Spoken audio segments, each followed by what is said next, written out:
But the reality is he had a long-winded message, but then there may have been some unhealthy conditions. Maybe we're looking at the youth, young adults, even some wiser saints saying they're falling away from the church, but it's not because they're not attentive. Maybe it's because we have unhealthy conditions on the inside. Yeah, maybe we're creating some unhealthy conditions within the edifice that we're sitting in. And I'm not talking about Foster Chapel. I'm talking about the church down the street, whatever church you just, some of y'all had a church in your mind. You need to pray right now. But he said, I'm like, well, what if we're just creating some unhealthy conditions within the building that are causing people to fall out of the window? Let me give you an example.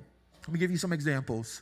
When a new person who maybe I grew up in church, everybody didn't do that. I was in church from the day I was born to the day that I'm here now. And we see new people coming to the church who maybe have been churched, but they end up coming in, and instead of welcoming because of how they talk, maybe how they dress, maybe how they smell, instead we judged them. That's an unhealthy condition. Yeah. Maybe when one person falls off the path, that person who was in the church, next thing you know, they find themselves somewhere in the world because of some situation. Instead of loving them back into the church, we have decided to say their faith wasn't real in the first place.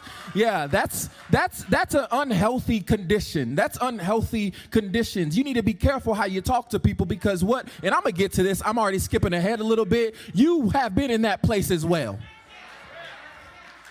Yeah.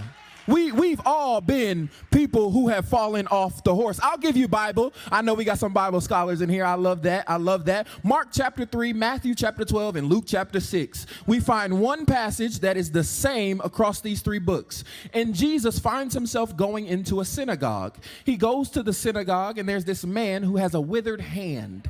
And he looks at the man, tells him to stand up, and he heals him. That's a miracle. Amazing. But then there's some people in the church house who find themselves having an issue with that. They find themselves being mad because he healed on the Sabbath day.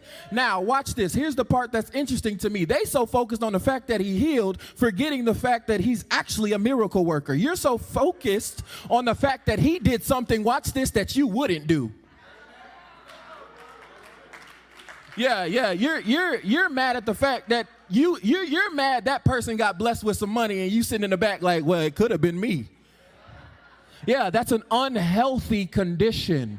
Yeah, we got to be careful of creating unhealthy conditions in the body of Christ. But the reality